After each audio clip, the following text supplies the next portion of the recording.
I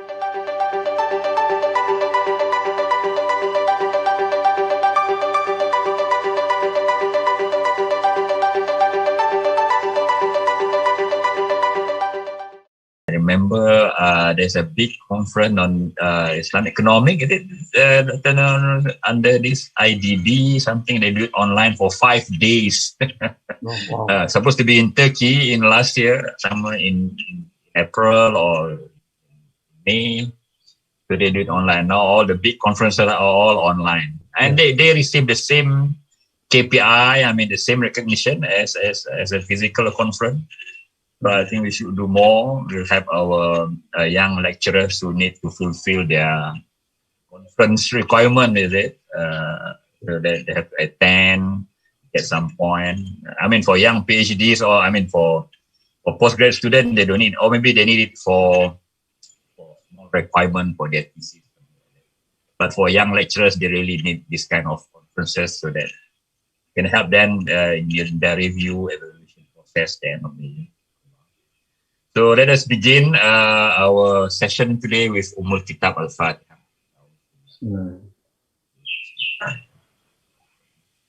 Alhamdulillah Rabbil Alamin. Iyyaka na'budu wa iyyaka nasta'in.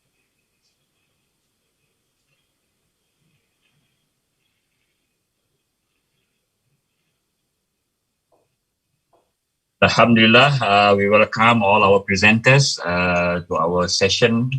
This is our second last session. We have one more in the early evening, inshallah. As we have promoted that we have two categories, one for expert and one for postgraduate. This session is supposed to be for professors, for academic who are already doing research in the areas. So I'm really looking forward to our session today. Alhamdulillah, together with us, I see already Dr. Roikhan, Dr. Razina, Dr. Ramadhani, Dr. Shafizan, and then Dr. Zakiah and Dr. Bibi also should be here soon. Inshallah. Let me just repeat what I've been saying for the last session.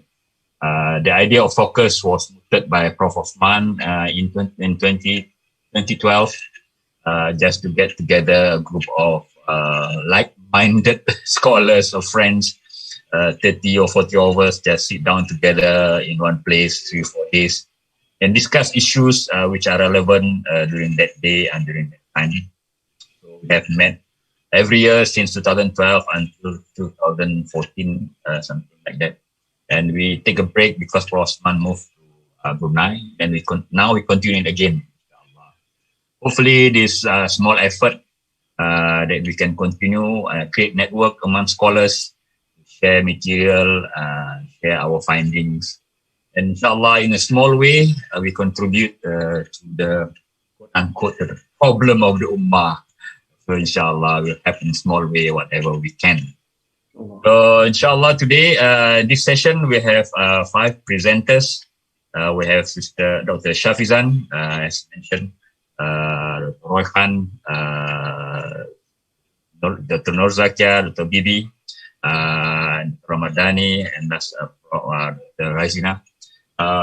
Of course, 10 minutes will be not enough, but that's the constraint we have. I will remind you at 10-minute time, but still have 2-3 minutes to wrap up. And then at the end of the session, we have another half an hour. This will be recorded, then we can obviously read it, inshallah. I also mentioned that we will select a good papers. Maybe we're planning about 150 pages proceeding. So as long as we can meet that number of pages, so we can publish maybe 10, 12 papers, good one. If you're not published, we will also mention and we'll publish the abstract. So this is a small effort that we can do to help our friend in academic field. So let us begin first with Dr. Shafizan. I have her background from the website. Let me just read it real quick. Dr. Shafizan completed her BA in multimedia and then pursued her organizational communication at IIUM. And then her PhD was on the cultural dimension of online alternative media in Malaysia, focusing mainly on political blogging. She has presented research papers in numerous local and international conferences. So without further ado, we invite our dear Dr. Shafizan to present. Okay, Assalamualaikum very much. Thank you so much, Brother Shahran. I'm sorry I cannot share my screen, so Can. Now can. Yeah. I'm sorry. Okay, sorry. All right. Okay, I hope everyone can see my my slides now. Yes. All right, so just 6 slides to complete the 10 minutes. So yes, I'm Shafizan. Today I will be presenting on the topic of new media, cultural imperialism and the Malay Muslim society in Malaysia. So basically my paper is about, I will be talking about the implications of new media, especially social media, mobile applications and online streaming services on the Malay Muslims. So before that, who is this Malay Muslims I am talking about? Okay, I'm referring more specifically to the Malay Muslims in Malaysia because they are the majority of the Malaysian population. According to the latest statistics, almost 60% of Malaysians are the Malay Muslims. Okay, so these Malay Muslims, they are the products of the Malaysian government's institutionalization of Islam that was intended to create modern Malay Muslims that are economically savvy, religiously conservative and politically subservient. But why do I put the image of Dr. Mahathir here? Because we cannot deny that he is the central figure in this creation of the modern Malay Muslim. Okay, so because he was a visionary leader, so Dr. Mahathir understood that Islam is central in the Malay identity. So in his attempt to place the Malays within a more modern and somewhat capitalistic society, especially in the 80s and 90s.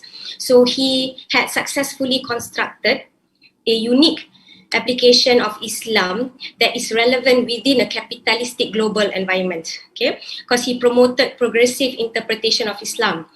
So in this nation building effort, he typed Islam, ethnicity, which is the Malayness or being Melayu, and nationalism in one narrative.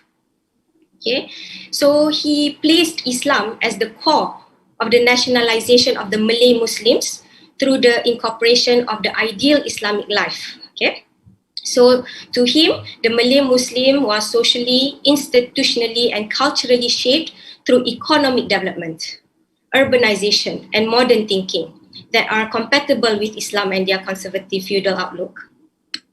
So these visions were realized through the new economic policy. So through these policies, the government managed to create a group of new Malays.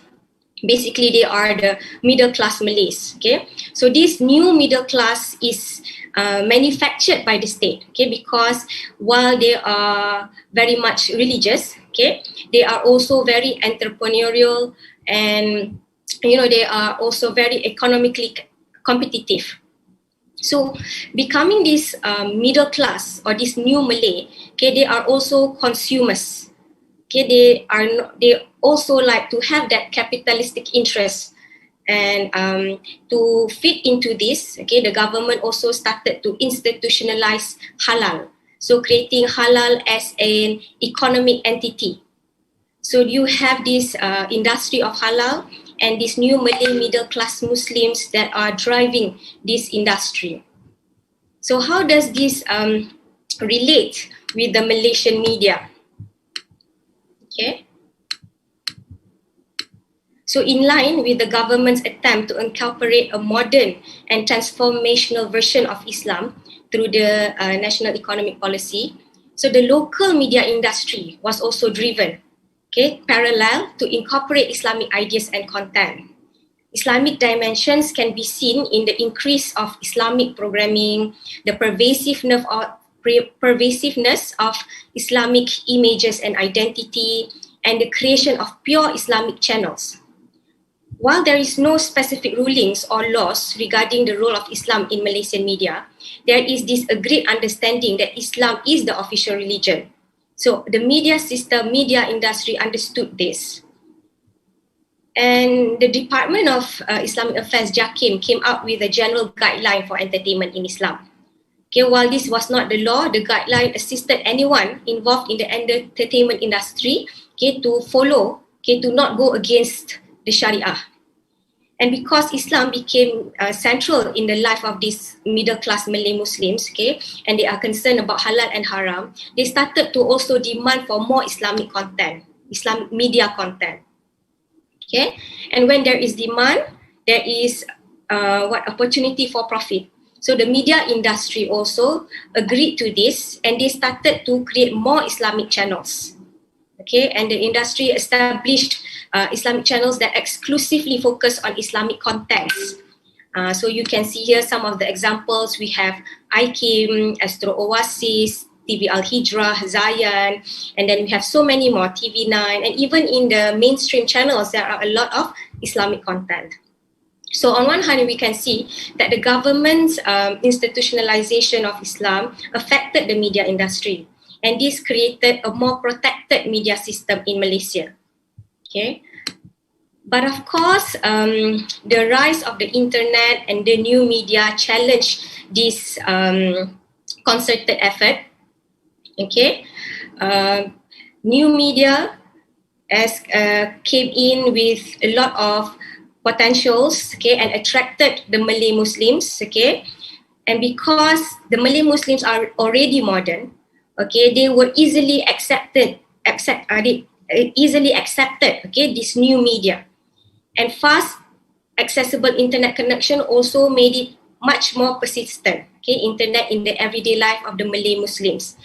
Okay, so just like the rest of the global citizens, the Malay Muslims have been significantly affected by new technologies. Okay, and when the new technologies came, it really affected, okay, challenged the earlier idea of the submissive Malay Muslims. Okay, because like I've mentioned just now, the local media is parallel with the government's ideals. But the new media, okay, imported content is challenging these ideals. So I give examples, okay, while there are so many different types of new media, and some people even challenge the notion of new media because they say that everything is digital right now. Okay, newspapers are online, so there's no distinction between old and new. I would just like to address that new in this sense is the type of content that we get. All right, it's not really the physical medium.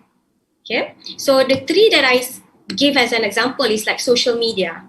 All right, so social media have given rise to a lot of new influences. Okay, it gives ability to individuals, everyday people to voice out their views, and this has somewhat challenged, okay, the traditional social structure. For example, with political blogs and Facebook, everyday people are challenging not just the politicians, they even dare to challenge, for example, the monarchy in Malaysia. Okay, so this is something that is very different from what was envisioned, okay, for the idea of the Malay, the modern Malay Muslims. Okay, and then we have, for example, social influencers like hijabistas, all right? Sisters or ladies, young girls who have YouTube videos that talk about what is the best way to fashion their hijab. So hijab in this sense, okay, they become the spokesperson, the opinion leaders on hijab. So hijab, when it is being interpreted by this group of influencers who mostly do not have the accountability, okay, they are famous for being pretty and fashionable. Okay, so they somewhat reduce hijab into fashion statement rather than a religious requirement for modesty.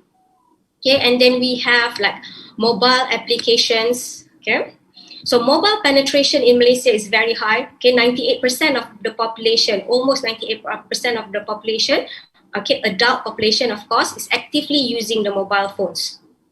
Okay, and because of this, okay, the Malay Muslims are becoming more dependent on the technology, and they are exposed to all kind of content and values. Okay, so social media apps, gaming apps, for example, are consuming many young Muslims into a life based on materialism. In what sense? For example, there's the health app, okay, entertainment app. So young Malays especially, okay, are defining their life, letting their life be designed by this application, you know, telling them what to do, when to exercise, what to eat, how much to eat. So the life is dictated by this app rather than the, the typical structures, maybe like the institutions or their family. And then we also have the threats of streaming media. So what is the streaming media? It's the content that you can get from internet, right? It's just like television, okay? But you have something like Netflix that is streamed straight to the device. The problem with streaming media right now is that it is very much dominated by big American conglomerate, okay? So that they are profiting from the change in the audience's media habits. So these modern Malay Muslims, okay, I'm pretty sure it's also applicable to many other communities, are very much consumed with these streamings, for example, that they are disregarding local content. Okay, because streaming services is so easily accessible because they can get it on multiple platforms like laptops, mobile phones, okay, thus creating audiences that are constantly accessing and demanding media content. But unfortunately, again, this content are mostly Western, okay, and culturally different from us. Okay, and because there is also this idea of binging, okay, where young people watches these programs because they're 24 hours available with hundreds of options. They watch it all the time. So they do not look at alternative content. Okay, so they are muchly dominated by this Western and mostly very un-Islamic content. Okay, so basically this is in general, okay, the kind of threats I see that is coming from the new media, right? Because traditionally, like I said, the Malaysian government's policy on institutionalizing Islam, okay, was somewhat good enough to create a new modern middle class, okay, a progressive application of Islam that goes beyond rituals, okay. So in that sense, the state's consistent and continuous manufacturing of the new modern, here, I would like to just reflect, okay. Modern Malay middle class, okay, that make up the majority of the local consumer market, okay, have protected the Malay culture, okay, and the Malay Muslim culture identity, okay. But however, the rise of new media technologies has certainly affected this dynamic. Being modern and middle class, okay, facilitated the Malay Muslims to accept these technologies, okay. They are affluent and educated enough to use this new media. So on one hand, the new media had opened the world to these Malay Muslims, okay. They are now learning, understanding and adopting new cultures. But on the other hand, some of these cultures are against Islamic values and are causing confusion and even clash among the Muslims, okay. So for example, I said just now, social media can be a very powerful platform, okay. It allows the Malay Muslim to be more political, knowledgeable and even entrepreneurial. But it also promotes cultures of materialism, you know, narcissism and even secularism. Okay, so at the end, the central issue that we can talk about here is that the effect of this new media is fundamentally cultural. Okay, and this brings back the idea of cultural imperialism. Okay, the idea that, you know, theories that were more popular in the 70s, okay, after the war, when there was this war of ideologies. But now we can say that the idea of issue of cultural imperialism is still prominent today and is still a worry. Okay, so traditional media controls and protectionist initiatives that were initiated by the government, okay, can be said that now it is no longer that effective. So how can local or indigenous cultures like the Malay Muslims here be protected? So this is the issue that I would like to highlight. So, and I would like to sum it up by suggesting that there needs to be more culturally sensitive media literacy initiatives, okay, that can help local or indigenous culture to protect their own beliefs and identities. Okay, I think that is it. I hope that's 10 minutes. Thank you, Doctor. I think your last words is very, very, I want to say, very serious because lately I myself have discovered through Facebook the vulgar language of our youth. They are talking among themselves with their partners, their quote-unquote, their boyfriend, girlfriend. I myself embarrassed to listen to it. So bad. And that is open to all. Whoever can access to their Facebook, they can listen it. Ya Allah. So thank you so much, Doctor. Your paper is very relevant, very urgent. We should put our head together to resolve this issue. So now we go to Dr. Roikhan. He will be speaking on universe creation design by worship revisited for Islamization and ethnicity in economic COVID era. Dr. Roikhan is from UIN Syarif, Hidayatullah, Jakarta. Okay, Doctor? Yeah. Thank you very much, Chairman, Dr. Shahran Kasim. Assalamualaikum warahmatullahi wabarakatuh. I would like to share a topic about universe creation decided by worship, revisited for Islamization and ethnicity in economic COVID era. My name is Roikhan Mohamed Aziz from Islamic University, UIN, Jakarta. We begin with Southeast Asia has ethnicity and cultures and unity with some countries such as Malaysia, Indonesia, Brunei, and Singapore. These regions means stability and harmony with moderation in unity or deen. While ethnicity and moderation are happening in the regions, the progress of integration appears with Islamization from beyond boundaries.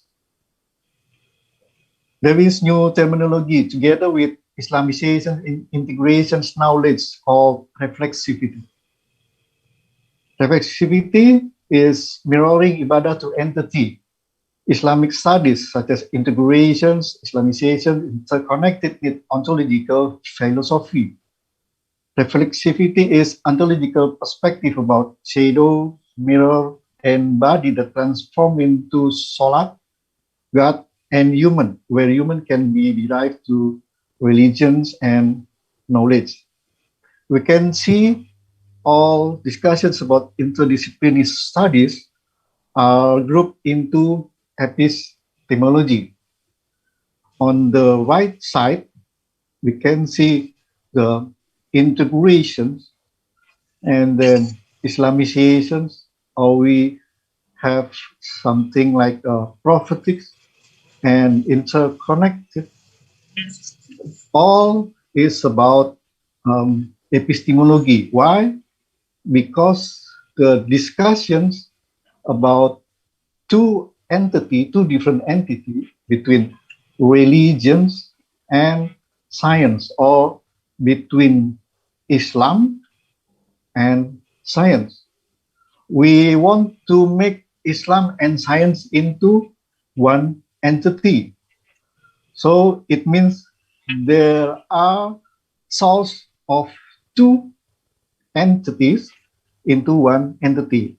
But with the ontological view, we can see the entity is one. Because why? Because we see as salat or ibadah or deen as designed by Allah. So in one pictures, we can see the worship from Creator Allah to make a creation into universe, and then the universe including science and Islam.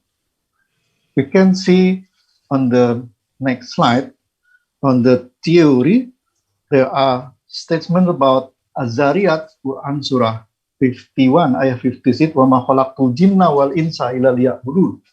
And not God created jinn and man except for worship.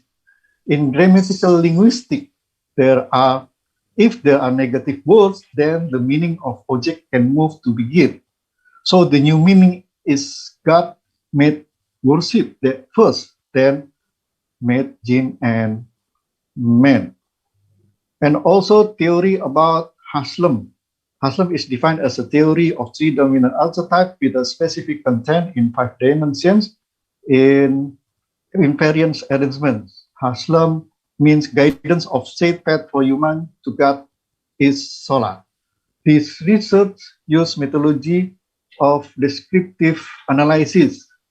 The source data of the study from the Holy Book and Sunnah, journals, books, and other internet media. The study of this reflexivity approach is intended to examine the system of more than 3 elements that have relations among them.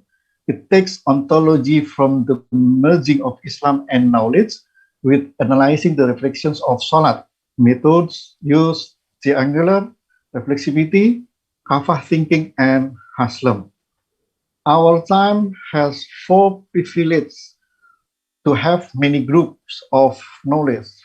The first from Allah, our God, and then sent into our messengers as Islam, but in the West, they only take 2 sides with the science and the tangibles. And then today, Islam countries, Muslim countries will combine again into one knowledge as Islam and science into one entity. So this is the analysis. We have Quran Surah Az-Zariyat 51, ayah 56. We can make an example that the creations of jinn and men is on the right side, and the God is as a mirror, and our ibadah or our worship is shadows on the mirror. So we have 3 entities. The first is God as a creator, and then jinn and man as creations, and then our worship, our ibadah as a shadows.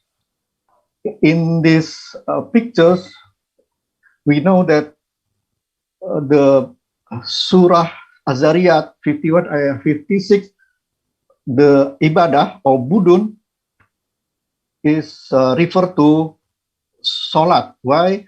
Because we can see the accumulation 5 plus 1 plus 5 plus 6 is 17. The 17 rakaat is the Salah 5 times a day. We can see the more easiest to see the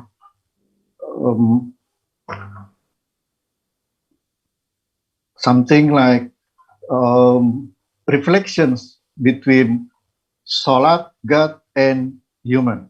We can see the projectors in the middle. The projectors in the middle have something like the design or the blueprint of the building. So if the middle we can analog as Allah, and the left side we can make analog as the design of ibadah, and on the right side we can see the creations of Allah with the design by ibadah or salat. It is something like the same with the architect in the middle. This architect have to make the designs of home first, design of graphic home first, and then finish the designs of graphic, then the architect will build a house. So it is something like the logical thinking, how to make a building, how to make the creation with the formula, with the pre-design.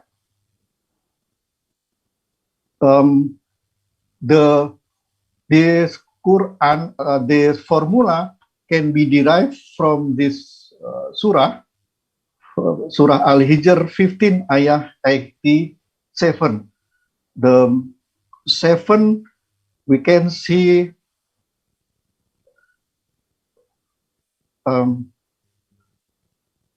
is 7. Quran Surah Al-Hijr 15 ayah 87. Walaqad atainaka sab'an minal mathani wal Quran al-azim. We can see sab'an is 7, and then Quran we can derive by 114 surah, and then the factorization is 2 multiplied by 3 multiplied by 19. So we have the digit of 7, 2, 3, 1, 9. If we accumulate, we can get 22. Then the digital root is 4 from 2 plus 2. So we have 4, 2, 3, 1, 9. Number 4 is the same with the alphabet of Ha, Hijaiyah. And 7 is the same with alphabet Alif. And 2 is the same with alphabet Ha. And 3 the same with alphabet Sin. 1 same with alphabet Lam. And 9 with the same with alphabet Min. So we have the new formula in the words, not in the numbers. Ha, Ha, SLM. This is from the Surah Al-Hijr, Surah 15, ayah 87. So the conclusion, the ethnicity and divinity can synchronize each other. Universe as open book and Quran as closed book are the reflexivity of worship, ibadah, or salat. There are 3 objects: worship, God, and human. God made ibadah first, not human. Ibadah exists first, then human. The root of ibadah is salat, and the equation of salat is haslam. The result of this study show God has a pre-design as worship, which means God creates based on worship. The impact of COVID-19 has made the economy turbulent in Indonesia and globally.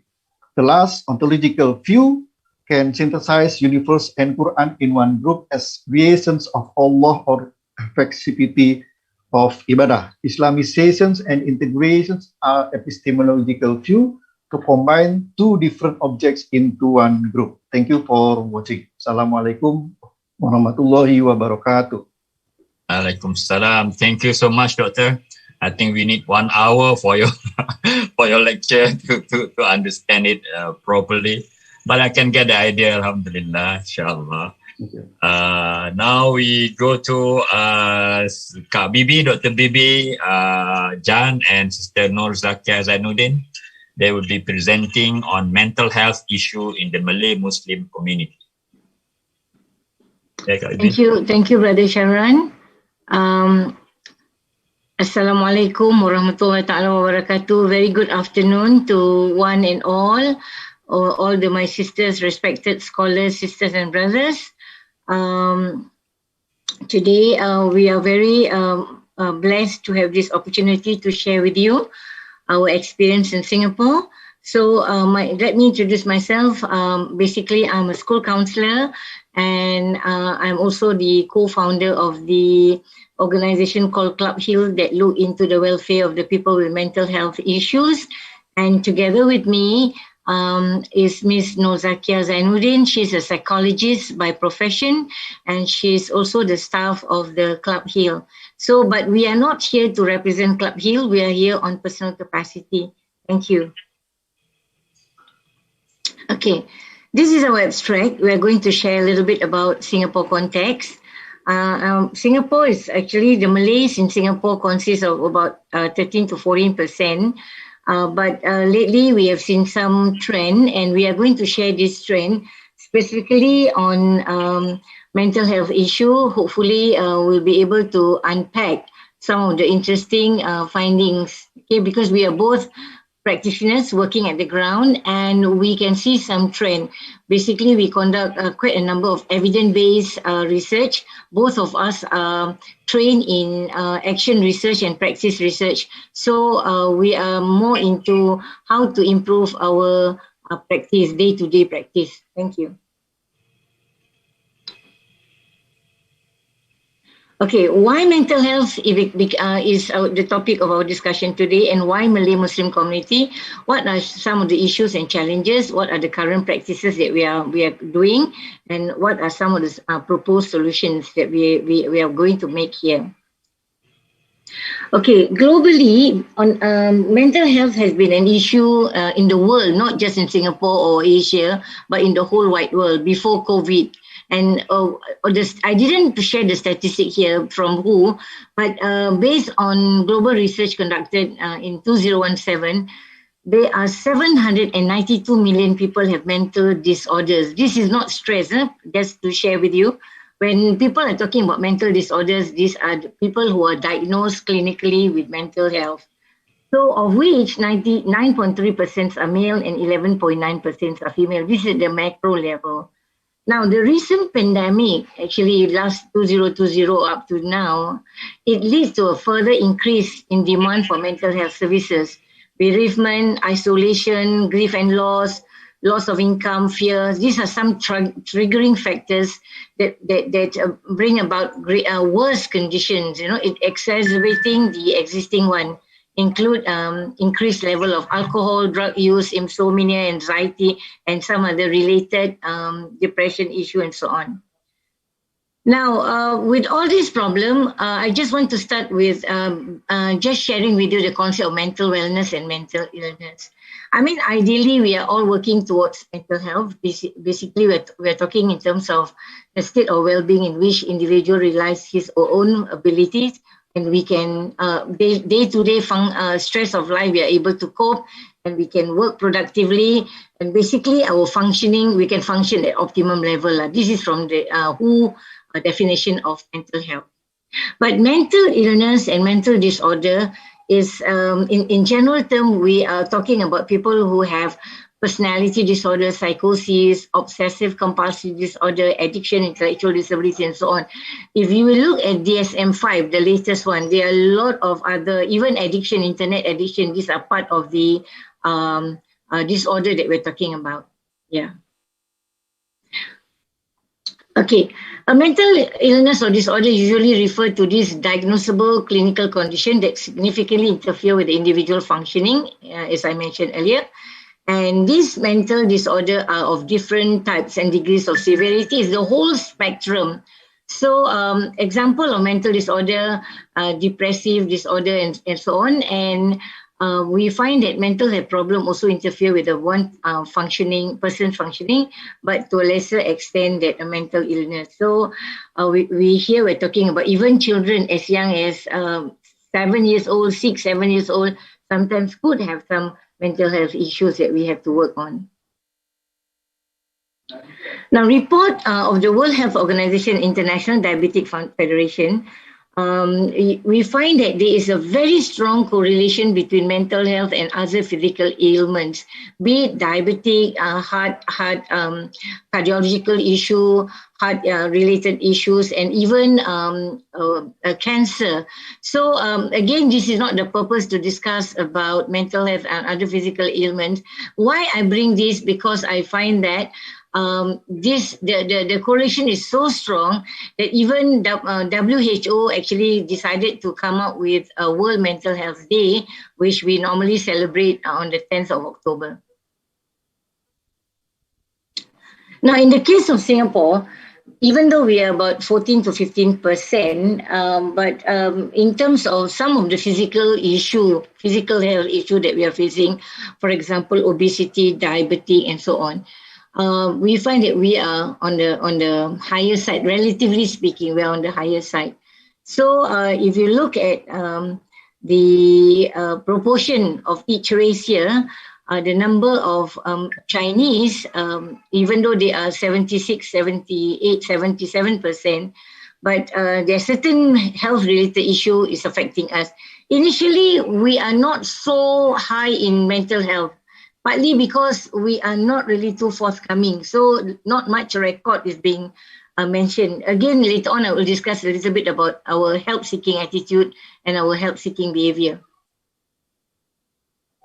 Okay, I'm now passing this to my colleague, Sister Zakiah, and she will share with you subsequently. Okay, thank you, Dr. Bibi, for the introduction. So basically, as Dr. Bibi mentioned, mental illness do affect our level of functioning, and it affects our thinking, our feeling, our mood, and our behaviors. Some may be mild, but some may be more severe. Of course, this depends on their level of severity. So below is just a list of some disorders such as depression, anxiety, schizophrenia. We have post-traumatic stress disorder, substance abuse, alcohol or drugs that may lead to addiction. We also have eating disorder as well, just for general information.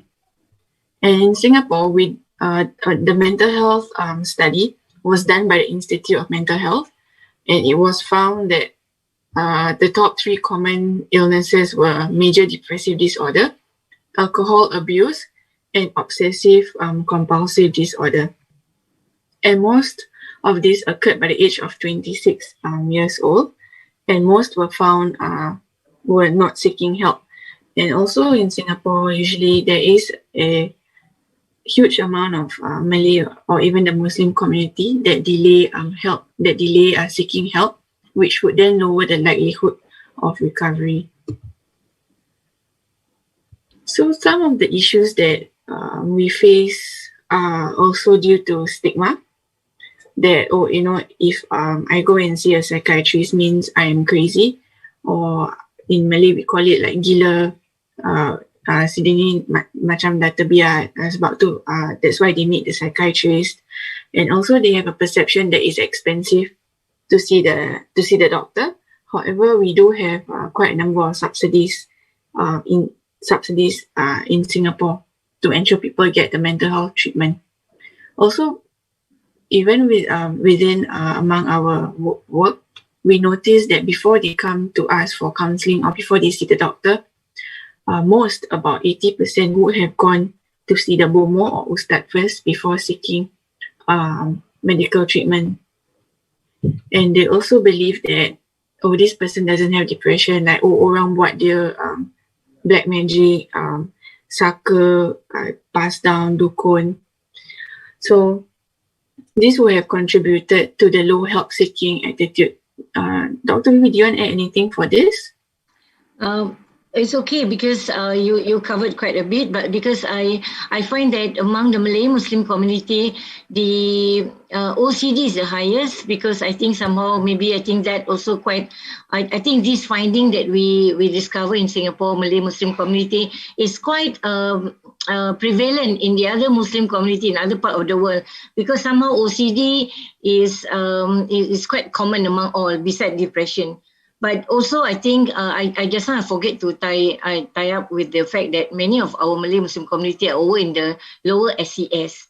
So with the pandemic, many of them are affected due to retrenchment, loss of income, and this is like a double whammy, So it also is one of the factor that lead to the increase in number of people who have mental health issues. Yeah. Thank you, Zakiah. So this is just a brief info about the formation of Club Heal.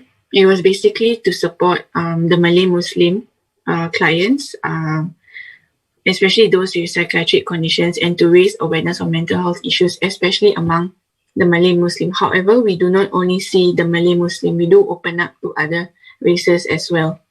So since the opening of Club Heal, there have been more people who are more forthcoming in seeking help. So these are just some myths and stigma, where some also say like, you have low depression because you have low iman. But as we all know, we cannot really judge a person's level of iman no matter what standing they are. So as Dr. Bibi mentioned earlier about OCD and Islam, so this is actually a case study that we have seen before. Basically, OCD is a disorder where people have recurring unwanted thoughts, ideas, or obsessions that make them feel driven to do something compulsive. So what we noticed within this client was that the person was overly worried about hygiene, dirt and germs, very preoccupied with cleanliness, where she repeated ablution and prayer several times and would take about 2 to 3 hours to shower. At times, she even mentioned that her fasting was not accepted because she didn't do it well, the niyat was not good enough, and she would repeat the whole process again. So basically, if we seek help early, if we improve the help-seeking behavior among the Malay Muslim, definitely it increases the rate of recovery lah. These are just some approaches that we take. We have medication, psychological approach. We definitely include religion as part, prayers, fasting, all the basics that we have to do. So that's all I have for today, and that's all we have for today. Thank you. Thank Zakiah, you may want to share a bit, Zakiah, about our work with the family. Zakiah works strongly directly with the family. So within what we do is, although we see the individuals, we also rope in the caregivers in as well for them to be educated on the importance of medication compliance, treatment compliance, so that the individual doesn't feel like I have to do all of this alone. It's just like any other condition, diabetes, cholesterol, cancer. At the end of the day, sometimes family members too are present when seeing the doctor. So it does help to have a family presence when the loved one is seeing the counselor or the psychiatrist for support. Okay, thank you, Kak Bibi. Thank you, Sister Zakiah. This is a very important. What else if our loved ones pass away due to COVID suddenly, and then affected the whole family, and on top of that, economic issues, family issues. So I think this is the most urgent, the most important for the healthcare. For those who have a training like Bibi and Zakiah to come forward and to train others also. Because this impact will last for next 5 years, is it? We may not see the impact now, maybe 1 year, 2 years, people get depressed slowly and eating them from inside. So these are real issues that we have had. Now we go to Dr. Ramadan Shah Medi Sirigar from UIN-Sumatera Utara Medan. Dr. Ramadan akan membentangkan paper bertajuk Kedudukan Wali Semarga dalam Pernikahan Melayu-Toba di Kabupaten Samosir dari perspektif hukum Islam. So ini berdekatan dengan Danau Toba ni, Pak ya. Silakan Doktor. Unmute, Doktor. Okay. Thanks for Mr. Syarif Kasim for giving me the opportunity to explain my chapter today. So, saya akan buat slide-nya ya.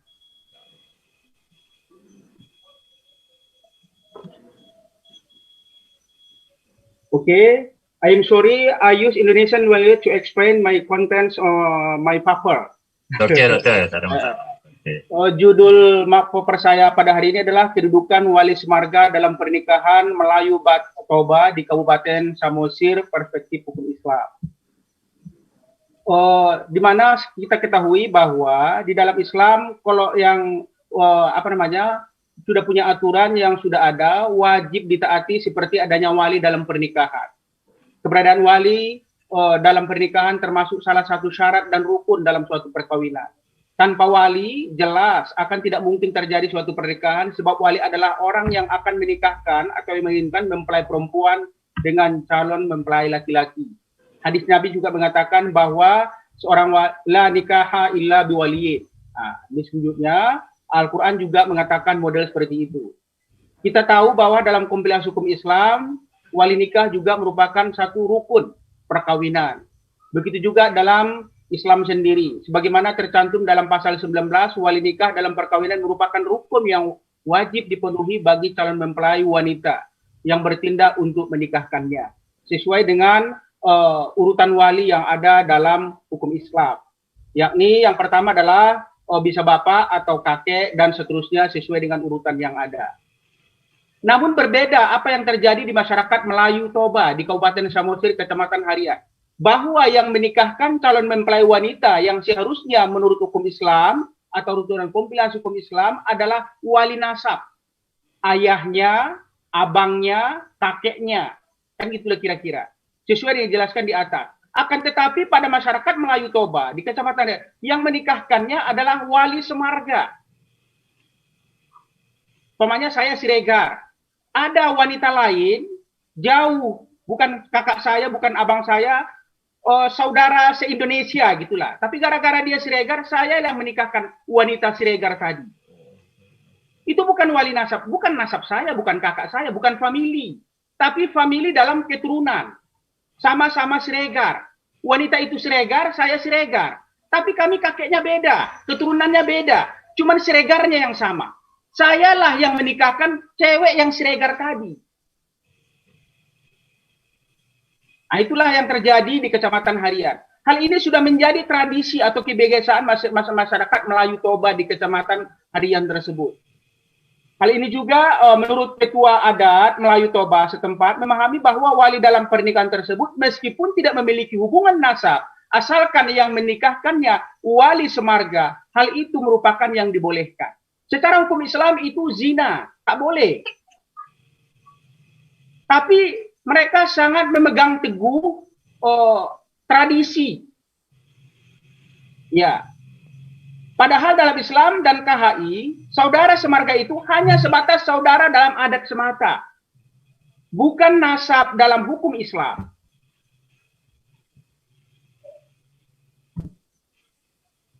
Ada beberapa faktor yang terjadinya wali Semarga dalam perspektif adat Melayu Batak, Melayu-Toba. Ada beberapa, yang pertama mu'alaf. Wanitanya mu'alaf, baru masuk Islam. Sebagian terjadi peristiwa pernikahan dengan menggunakan wali Semarga, terjadinya dikarenakan si perempuan mu'alaf baru masuk Islam. Di saat akan menikah. Si perempuan berasal dari Kecamatan Harian, bahkan di luar Kabupaten Samosir, kemudian menikah ke wilayah tersebut. Dalam kondisi ini, maka secara otomatis wali akrabnya atau wali nasabnya tidak dapat bertindak sebagai wali karena berbeda agama dengan ayahnya. Ayahnya non-Muslim, marganya Siregar. Saya Muslim, bermarga Siregar. Sayalah yang menikahkannya. Padahal saya bukan wali nasabnya. Apabila si perempuan yang mualaf ini hendak menikah, maka perempuan tersebut harus mengangkat wali Semarga dengan marga si perempuan agar dapat bertindak sebagai wali saat pernikahan nanti, sekalipun wali tersebut tidak memiliki hubungan nasab yang jelas dengan perempuan calon mempelai tadi. Oke. Yang kedua, faktornya tidak mendapat persetujuan orang tua. Tak setuju orang tuanya. Pernikahan mangalua yaitu suatu bentuk perkawinan jujur di mana laki-laki maupun wanita melarikan diri tanpa melalui prosedur mestinya, artinya tanpa membayar mahar terlebih dahulu mengenai persoalan adat belakangan pentingnya perkawinan tersebut. Perkawinan demikian sering dijumpai dalam adat istiadat Batak Melayu. Pernikahan seperti ini dilakukan karena tidak mendapatkan persetujuan orang tua. Yang ketiga, faktornya jauh jarak rumah antara kantor urusan agama Islam. Ya, dan yang terakhir ketidakinginan masyarakat mengikuti prosedur kantor urusan agama. Sebab nanti kan jauh dari kantor urusan agama. Jadi menghindari prosedur administratif dengan alasan yang lebih banyak dibanding alasan-alasan yang lain. Saya pikir demikian. Thanks for all. Thank you for syarakat. Assalamualaikum warahmatullahi wabarakatuh. Terima kasih Pak Dr. Sangat menarik. Maksudnya case study ini sebelum kita buka, berapa banyak kes ni doktor? Saya hanya curious. Nomornya berapa banyak yang berlaku semenjak 5 tahun kes. dulu. Banyak kes. Banyak kes ya? Okay. Okay, we go for our last presentation. Our dear Dr. Noor Razinah Muhammad Zain. She will be presenting on Islamophobia in Southeast Asia, current challenges among Muslim Malays. Okay, Doctor. Okay, thank you, Brother Shahran. I'm going to share a slide. Okay, Assalamualaikum warahmatullahi wabarakatuh. So everyone, this is my research relating to Islamophobia in Southeast Asia, current challenges among Muslim Malays, okay, with specific examples from Malaysia. Okay, so basically, who are Malays? It is important to define who is Malays here, okay. So basically Malays, okay, 400 years ago, there's a group of people which is believed from the south of China who moved to Malay Peninsula area, and then later on, this can be considered as the first Malay people, okay, who basically live in this land, okay. And then later on, of course, from the earlier historical evidence, they receive influence from Hinduism, and then they also receive, influence from Buddhism. Okay. Later on, Alhamdulillah, later on, they receive Islam and becoming Muslims. Okay. Upon the arrival of Arab traders, okay, basically based on the evidence, historical evidence, okay, this happened maybe around 10th century, or it is believed also it happened earlier from 7th century, okay. And then later on, we have in Peninsular Malaysia the first Islamic state, okay, of Malay, basically based in Terengganu, okay. And then this state is basically already in existence since 1303, okay. And then later on, we have the historical, record regarding to Malacca, and then of course later on, Islam continue to be, continue to spread in this area, okay. And then nowadays, okay, in our current situation, okay, Malay will be identified, okay, automatically as Muslim, okay, which means that, okay, even under Article 160, okay, of Federal Constitution of Malaysia, Malays means a person who profess the religion of Islam, habitually speak in Malay language, conform to Malay custom, which means that if a Malay suddenly convert to other religion, for example, this person already lost, okay, his identity, not just as a Muslim, but then also as a Malay, okay. So right now, what is Islamophobia?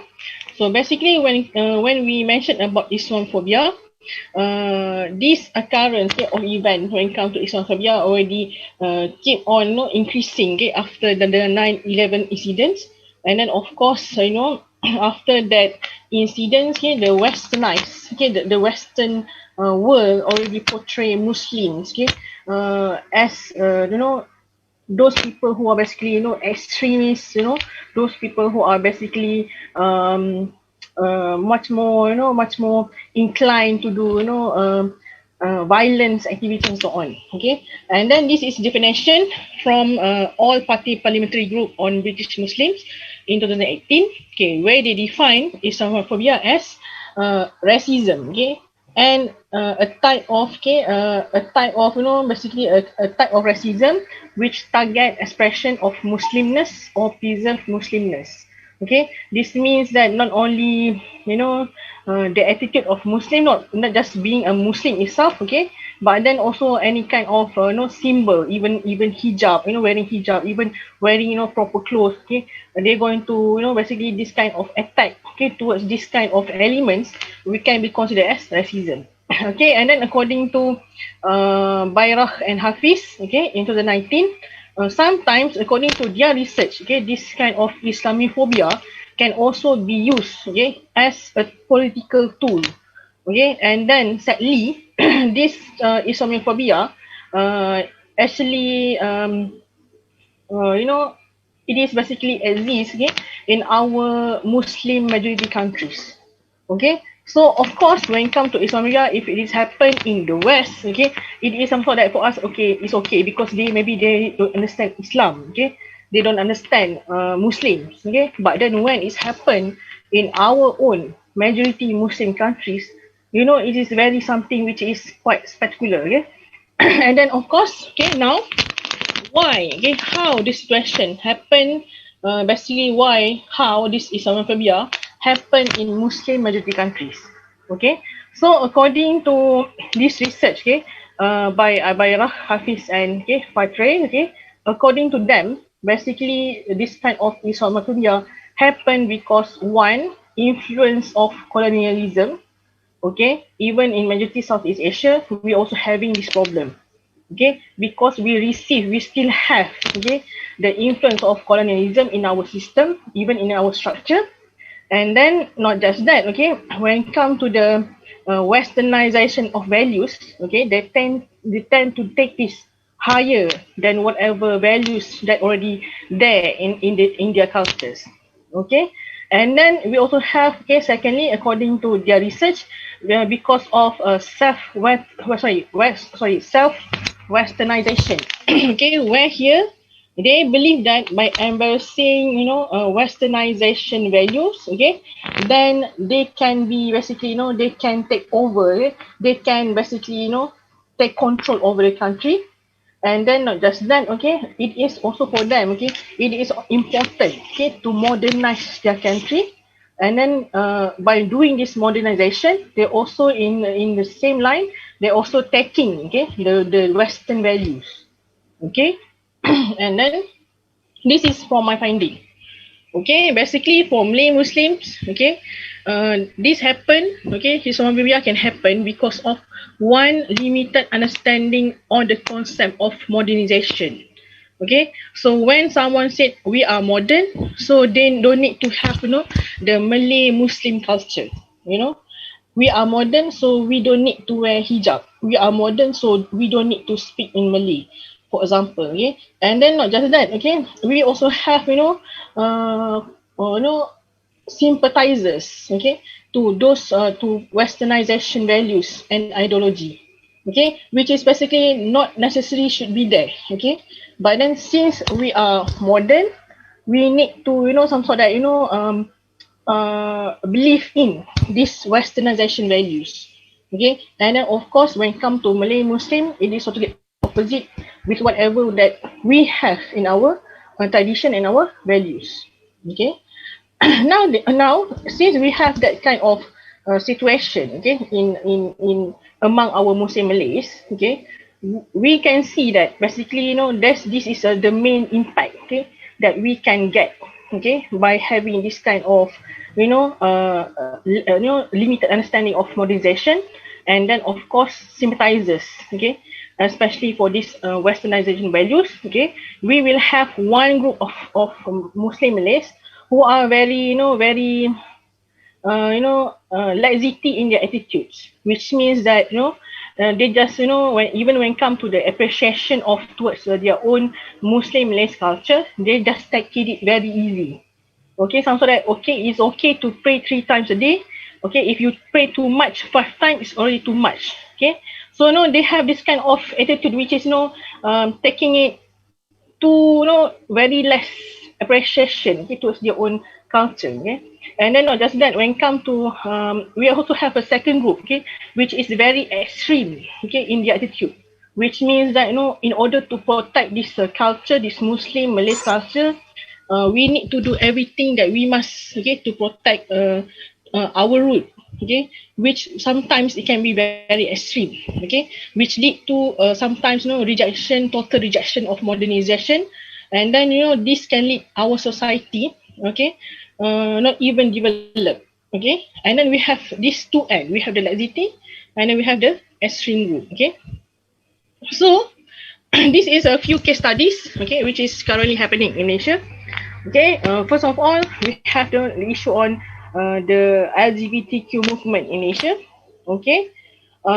We can see that here, okay, especially this observation which was done, okay, based on content analysis, okay, and then by observation from the collection of opinions, okay, especially from social media. We can see that basically, we have this, sympathizers, oh no, now this person who cannot even basically, identify himself, okay, whether he's a male or female, now he's going to,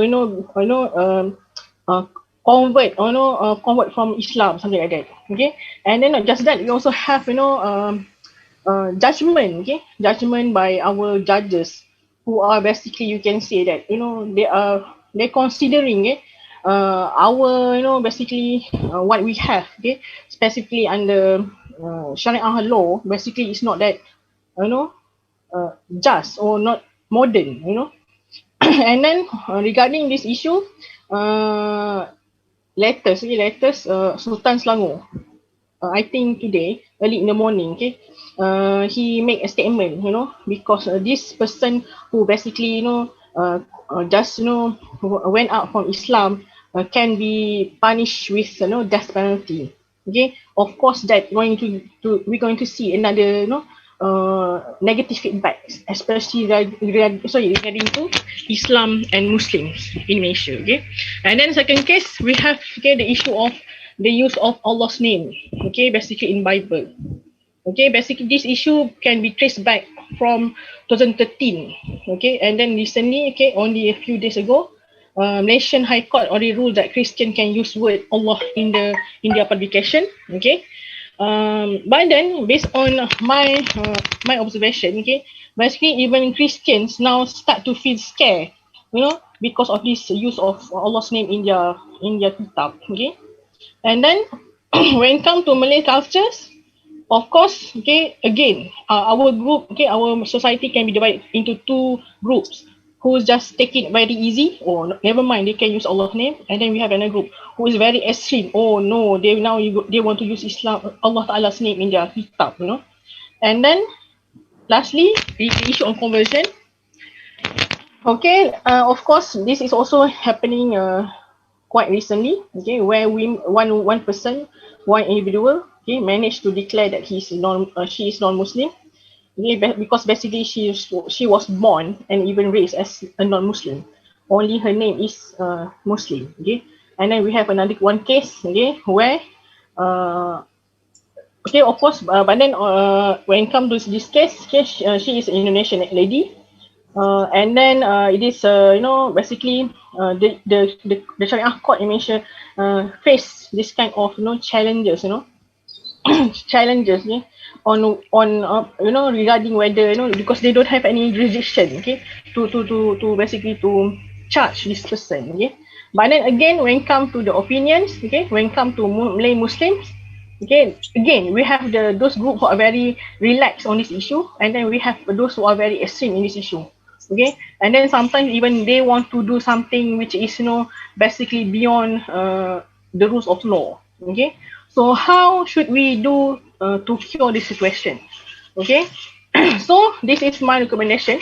First of all, we need to have we need to consider wasatiyah approach. Okay, what is wasatiyah? Wasatiyah is basically moderation, which is basically basically there's no exact word to translate it in English, okay, but then it is according to Prof. Ahmad Hassan, he translate wasatiyah as justly balanced concept, justly balanced approach, okay, where this should be taken in our policy and lawmaking process, okay. And then secondly, to empowerment, okay, we need to do a campaign maybe, okay, for empowerment of Malay Muslim culture. It is okay to be Malay Muslim, in the same time also we can also still be modern, and then not just that, okay, we need to have very strong consideration on our Malay Muslim cultures in education and parenting courses, okay. It's just not simply just depending on artistic value, okay, because nowadays majority, okay, even our ministries, okay, they love for Malays to preserve their artistic culture, okay, but not this Muslim Malays culture, so this is we need to consider about this, okay. And then when it comes to court is the guardian of morality. They should play their role as the guardian of morality. and then morality should be enforced through court decisions. Okay, not just basically, oh, this law is basically not just, and then that's it. Because they should take a higher step as those who holding the position as judiciary. They should consider their role as to protect morality itself. Okay, and then basically when it comes to the judgment of the High Court just now, basically involving those gay case. Okay, basically the judges that doesn't even suggest to the prosecution to prosecute these people under the penal code, which is quite sad. Okay, and then of course we need also to empower our Islamic law and Sharia courts. Here we need to have a serious collaboration between federal and state religious authorities. Okay, basically, however, in Malaysia so far, we can on having this this religious argument without considering the impact towards our Muslim Malay societies, and then this is we need to basically to unite, okay, and then forget our differences, okay, because it quite severe impact towards society. Okay. Okay, before I end my presentation, this is a verse, okay, from surah Ali Imran. Okay, kuntum khayra ummatin ukhrijat linnas ta'muruna bil ma'ruf wa tanhauna 'anil munkar wa tu'minuna billah. Okay, the first part is much more relevant to Malay Muslim culture. Okay, Malay Muslim society. Okay, and then we already been given the best instrument, Syariah. Okay, and then we already been declared as the best nation, the best ummah for the mankind, because we doing good, we prevent harm. Okay, so this is the time for us to rethink about our why whether we do have Islamophobia in our why we need to overcome this Islamophobia among our Malay Muslims. Okay, so thank you so much for listening my presentation. I hope I'm not exceeding my time. Thank you so much, Doctor. There's a few questions on our chat box. First one to Dr. Shafizan from Sister Sharifah. Dr. Shafizan, can you comment on that, on the need for Sufi approach? The top of the chat box. Can you read it? Yeah. Sufi.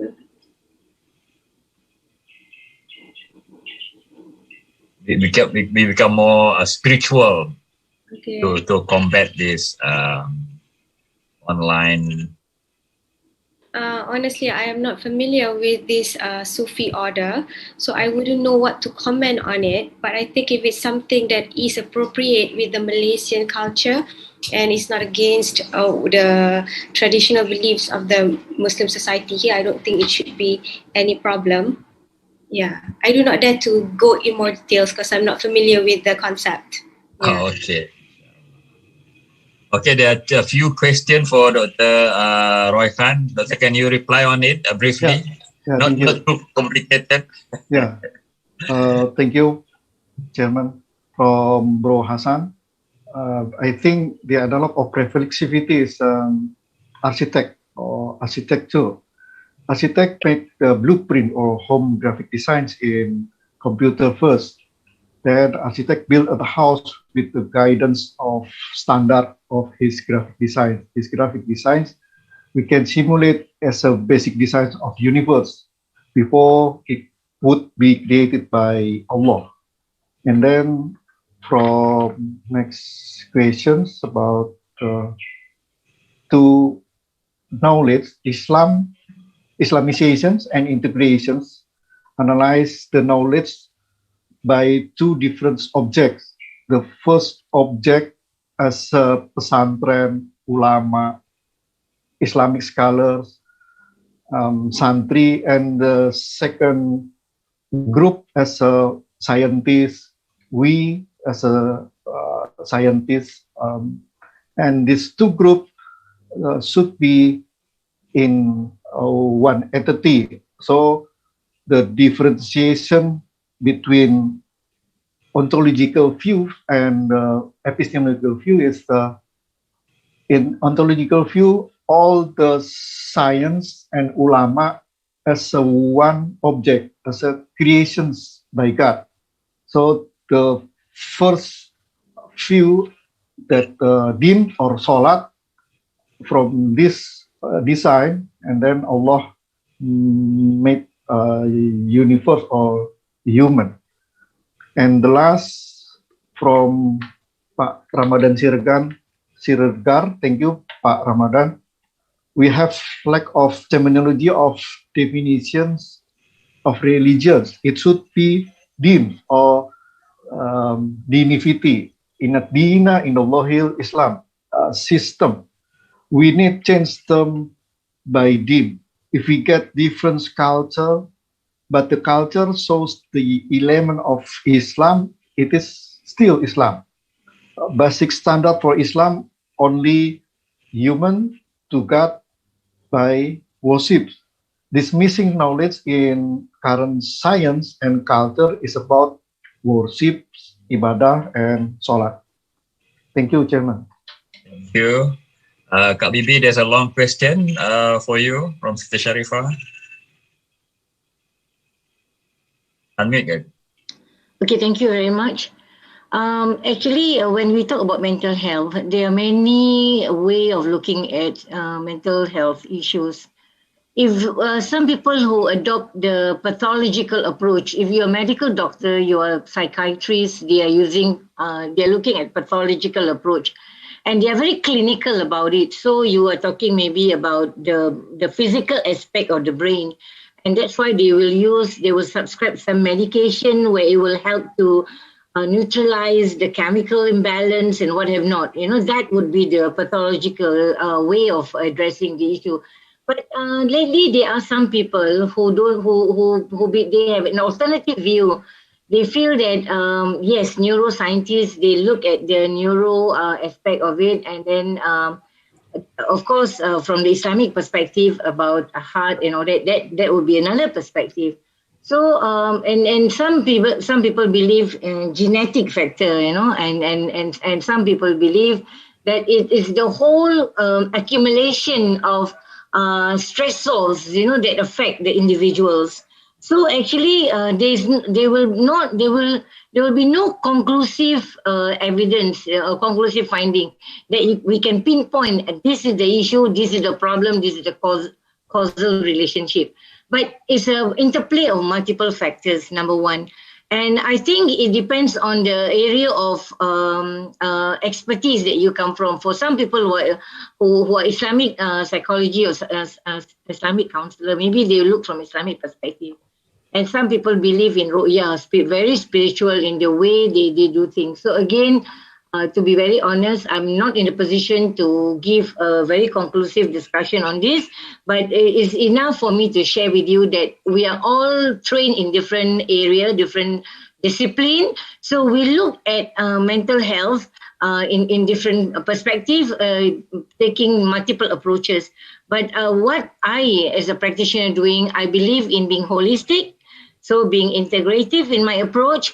So I think we human beings consist of body, soul, mind, and everything, spirit.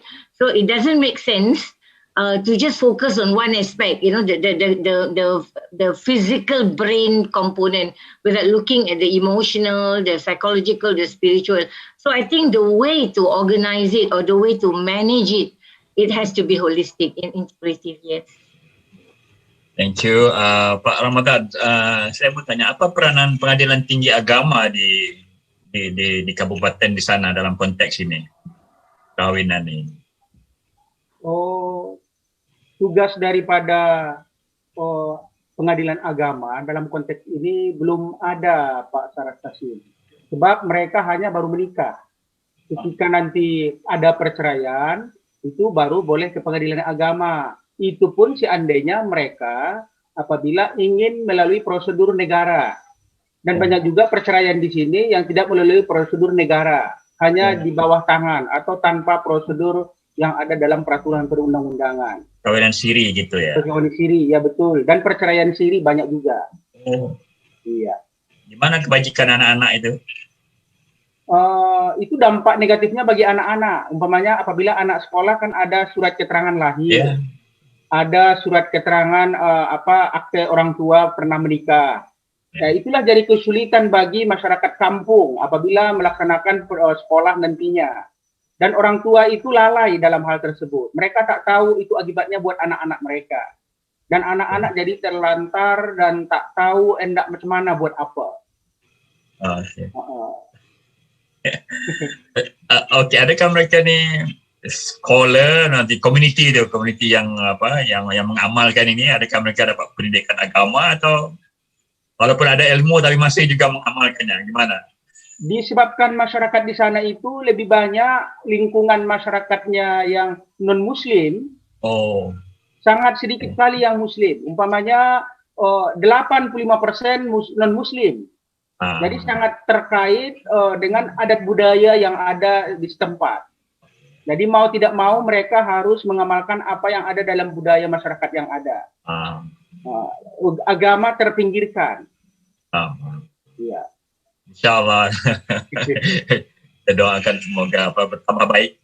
Ya. Okay, we have many questions from the Sharifah to Dr. Razina.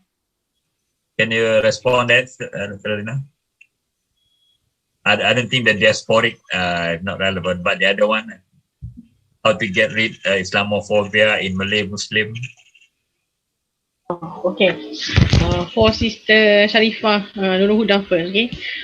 Actually, from my reading, I did read about this, okay, about this opinion, okay, about these 4 cardinal points in the world, okay. But then for me, it is possible, okay, because basically Malays are voyagers, okay, they are pelayar, okay. They are basically moving from one place, one island to one island, okay. Basically, even we have, one record saying that the first man who basically traveled around the world through sea is a Malay, okay, by name of Awang, okay. And then this is very interesting, okay. Hopefully they can find proper evidence to prove this statement, okay. And then when it comes to, yes, thank you Dr. Ramadan for the question, okay. For me, the example, the recommendation that I gave in my slide, basically much more towards institutional kind of approach. But then when it comes to individual, it is important for us to go back to our root. To basically, to feel proud with, we are Malay Muslim. Not just feel basically, oh, I'm scared, since we are going to, the West countries, for example, we need to feel proud that we are Malay Muslims, Of course, it's going to be challenging, okay, because maybe people going to look at you weirdly, but then for me, it is important, even for our young generation, we should have this, to basically persuade them to go back to the root, so we can be basically proud as a Malay Muslim.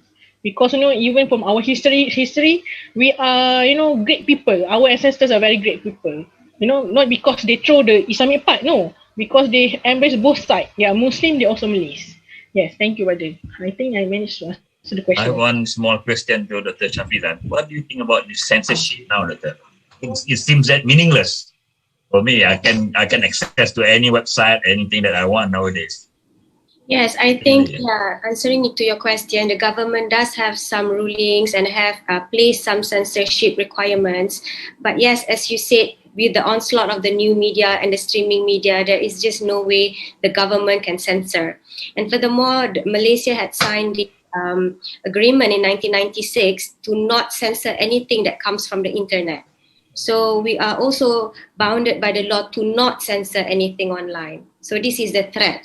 So while the government had established all these protectionist rules, laws, it seems that it is now pointless to compete with what is coming online. Now we can type anything, we can up there.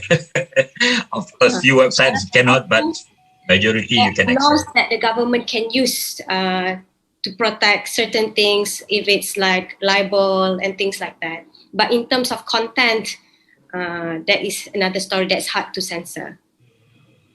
Okay, thank you everyone. We go to the last round. I think we invite the Shafizan again to say a few words as a concluding remark. And then Dr. Roikhan, Dr. Ramadani, Kak Bibi, and Dr. Razina. I just want to say thank you very much. I have been very much informed about many issues here, and I'm very thankful to be part of this group today. That's all. Thank you. Assalamualaikum. Roikhan. I think ethnicity, religions, knowledge can be put into one object as creations by Allah with the perspective that Allah has pre-designed blueprint, and it is worship or ibadah. As a Quran Surat Az-Zariyat 51 ayat 56. So triple IT can lead this idea. Thank you. Assalamualaikum warahmatullahi wabarakatuh. Bibi, still gonna, yes, Brother Sharan, I'd like to kudos to you and the whole team to this idea of focus platform given to all of us here to discuss, on various issues which affecting the ummah, and I'm let me share this video. I've been following for the past yesterday full day, today almost full day, but because there was one session I have to attend to some urgent matters. But I'm very thankful that I'm given this opportunity and looking forward for more sharing like this intellectual discourse. And I think it's about time to develop this platform for us to discuss openly and address the ummah. I think we're talking about whether in the social media, whether in whatever area, nikah, kahwin and all that. But what is important is to strengthen our iman, to develop our character, akhlaqul karimah. I think that is what we're supposed to be. Alhamdulillah. I mean, being a Malay Muslim, you cannot separate our identity being a Muslim. I think with that, thank you, Brother Sharan. Thank you to focus. Allahu Alam. Pak Doktor Ramadan. Oke, terima kasih untuk semua. Mudah-mudahan dengan kajian kita ini dan masyarakat yang saya bahas tadi mungkin cepat mereka sadar bahwa ajaran yang bukan sesuai dengan adat Melayu itu bukan sesuai dengan ajaran Islam. Mudah-mudahan mereka sadar cepat, dan saya sangat mensupport kegiatan ini, mudah-mudahan berlanjut. Terima kasih untuk semua. Dr. Azina.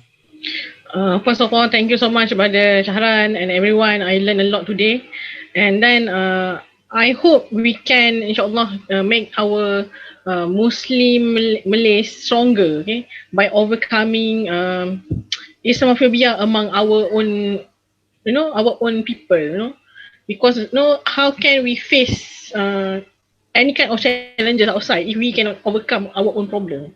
So thank you so much for this giving me this chance. Thank you. Thank you everyone. Inshallah.